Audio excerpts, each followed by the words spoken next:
कुठे चाललो आपण? बाप्पाला आणायला. तर नमस्कार, सर्वांचं स्वागत आहे ह्या भाग 4 मध्ये. तर हा आहे शेटे परिवाराचा बाप्पा 2024. आम्ही चाललो होतो बाप्पाला आणायला. आता हा व्लॉग एवढ्या वर्षभराच्या प्रतीक्षेनंतर का, तर मुळात कामाच्या व्यापात पुढचे भाग एडिट करायचं राहून गेलं. आणि तसंही बाप्पाची प्रत्येक आठवण ही नेहमीच स्पेशल असते. तर मग आता गणपती बाप्पा येत आहेत, त्यानिमित्ताने हा पुढचे भाग आम्ही आता टाकत आहोत. मंगलमूर्ती गणपती बाप्पा, मंगलमूर्ती गणपती बाप्पा, मंगलमूर्ती गणपती बाप्पा, मंगलमूर्ती गणपती बाप्पा, मंगलमूर्ती गणपती बाप्पा, मंगलमूर्ती गणपती बाप्पा. तर अशा पद्धतीने आम्ही कला केंद्रातून गणपती बाप्पाला घेऊन घरी निघालो, अगदी वाजत गाजत. मंगलमूर्ती गणपती बाप्पा, मंगलमूर्ती. तर आम्ही आहोत कोकणातले आणि कोकणामध्ये गणपती बाप्पाला अशा पद्धतीने डोक्यावर घेऊन घरी नेण्याची पद्धत आहे बऱ्याच ठिकाणी. तर मग अशाच पद्धतीने डोक्यावर गणपती बाप्पाला विराजमान करून मस्त वाजत गाजत आम्ही त्यांना गणपती बाप्पा मोरया, मंगलमूर्ती मोरया या सुंदर अशा घोषणांमध्ये गणपती बाप्पाला घरी घेऊन चाललो आहोत. पावसाळी वातावरण होतं, खूप सुंदर होतं आणि त्याचबरोबर थोड्या वेळाने हळूहळू पावसाची सुद्धा सुरुवात झाली. रे बाप्पा मोरया रे, मोरया रे बाप्पा मोरया रे, गणपती बाप्पा मंगलमूर्ती,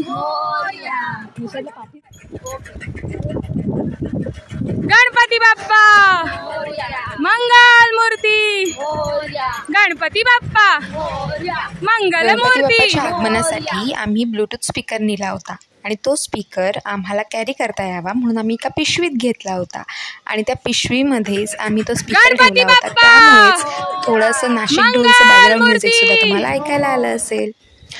तर या गणपती बाप्पाची छानशी आम्ही ज्वेलरीसुद्धा बनवली होती. त्याच्यासाठी बनवलेले डायमंड पॅचेस, त्याच्यानंतर आधी काही ज्वेलरी होती, तर त्याची माहिती आम्ही आधीच्या भागामध्ये दिलीच आहे. मात्र आतासुद्धा तुम्ही त्याची काही ज्वेलरी बघाल गणपती बाप्पाची, ज्याचे डिटेल्स आम्ही पुढील येणाऱ्या भागामध्ये सुद्धा नक्कीच देऊ.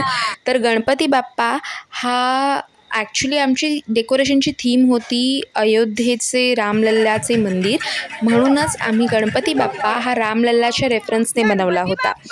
आमचा हा छोटासा प्रयत्न होता आणि मूर्तिकारांनी सुद्धा अतिशय सुंदररित्या ही मूर्ती साकारली होती. आता तुम्ही ही जी छत्री पाहत आहात, जी माझ्या भावाने धरली आहे गणपती बाप्पाच्या वरती, ती सुद्धा छत्री ही मी डेकोरेट केली होती. त्यासाठी एक छत्री मी घेतली आणि त्याच्यावर एक गणपती बाप्पासाठी म्हणून लाल आणि गोल्डन अशा व्हायब्रंट कलरने खूप सुंदर दिसेल अशा पद्धतीने तिला कलर केलं होतं. आणि त्याचबरोबर स्वतः ते गोंडेसुद्धा मी बनवले होते आणि ते लटकन म्हणू शकतो मी छत्रीच्या प्रत्येक जे तार असते त्या तारेच्या पुढच्या भागाला लावले होते. आणि अशा पद्धतीने गणपती बाप्पाच्या स्वागतासाठी आम्ही आमच्या परीने कलात्मक तयारी केली होती, जी तुम्ही व्हिडिओ पाहू शकता. गणपती बाप्पा. तर अशा प्रकारे शेटे परिवाराच्या लाडक्या गणरायाचे घरामध्ये अतिशय रुबाबात आगमन झाले.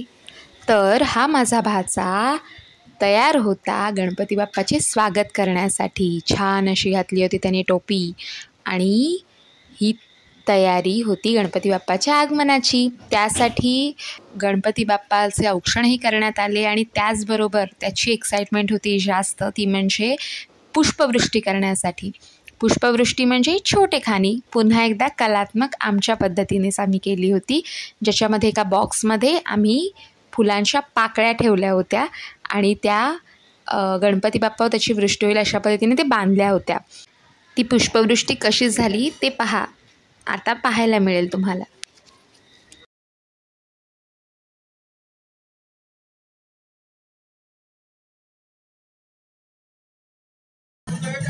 गणपती बाप्पा उघड उघड तो बॉक्स खोल. थोडीशी गडबड झाली. जी दोरी त्या बॉक्सचं झाकण उघडेल आणि बाप्पावर पुष्पवृष्टी होईल अशा पद्धतीने ही केली होती.